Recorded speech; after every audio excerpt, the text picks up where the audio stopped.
क्या आप जानते हैं कि दवाई होने के बावजूद डॉक्टर इंजेक्शन क्यों लगाते हैं? और क्या आपको पता है कि मधुमक्खी का बनाया हुआ शहद कभी खराब क्यों नहीं होता? क्या आपको पता है कि पुराने जमाने में लोग फोटो खिंचवाते समय मुस्कुराते क्यों नहीं थे? और क्या आप जानते हैं कि ट्यूब वाले टायर और ट्यूबलेस टायर में क्या फर्क होता है? तो चलिए जानते हैं देश और दुनिया से जुड़े कुछ अमेजिंग फैक्ट। फैक्ट नंबर 1, आपने कभी न कभी ये जरूर सोचा होगा कि जब बीमारी से ठीक होने के लिए दवाई है तो इंसान को इंजेक्शन क्यों लगाया जाता है? दरअसल दवाई और इंजेक्शन का शरीर पर एक जैसा असर होता है, लेकिन कई बार डॉक्टर मरीज को दवाई देने के बजाय इंजेक्शन लगा देते हैं। ऐसा इसलिए किया जाता है क्योंकि तेज बुखार या फिर घायल होने की स्थिति में मरीज दवा खाने में सक्षम नहीं होता है। उसके शरीर को बीमारी से लड़ने के लिए तैयार करने के मकसद से उसे इंजेक्शन लगाया जाता है, जो बॉडी में दवाई की तुलना में थोड़ा जल्दी असर करता है। जहाँ एक तरफ दवा खाने से पहले खाना खाने की जरूरत होती है और फिर दवा को पेट में गलने और शरीर में असर होने में समय लगता है, वही इंजेक्शन के जरिए दवाई को सीधा नसों या फिर उसके मांसपेशियों तक पहुंचाया जाता है, जिसका असर दवाई के मुकाबले जल्दी होता है। फैक्ट नंबर 2,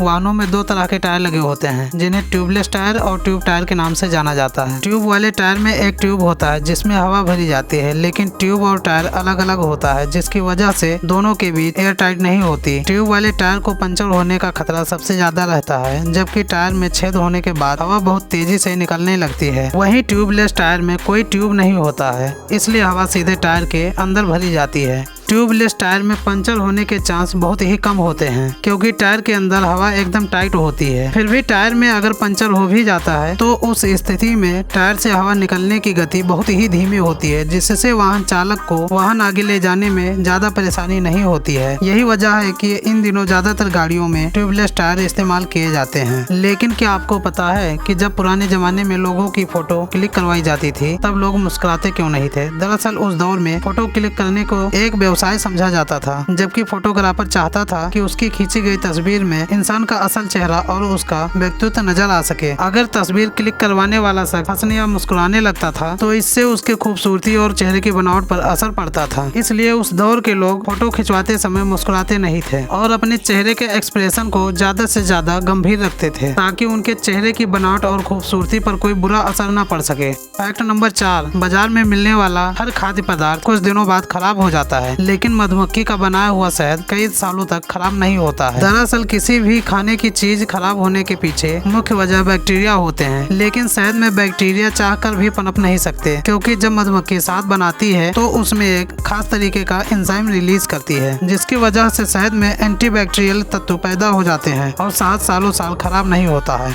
फैक्ट नंबर 5, ये तो आपको पता ही होगा कि बंदूक में साइलेंसर लगाया जाता है, जिससे शूटिंग की आवाज काफी हद तक कम हो जाती है। लेकिन क्या आपको पता है कि जर्मनी की सेना तोप या टैंकर के ऊपर भी साइलेंसर लगाती है? हालांकि इसका काम आवाज कम करना नहीं होता है। दरअसल टैंक से जब मिसाइल को छोड़ा जाता है तब उस दौरान टैंकर बहुत ज्यादा आवाज पैदा करता है, जिससे टैंकर के खड़े आसपास सैनिकों के कान में तेज दर्द और बहरेपन की समस्या हो जाती है। इस तरह के साइलेंसर को टैंकर के ऊपर लगा दिया जाता है और जब ब्लास्ट किया जाता है तो तेज आवाज से सैनिकों के कानों को तकलीफ नहीं होती। इससे निपटने के लिए टैंकर साइलेंसर बनाए गए थे।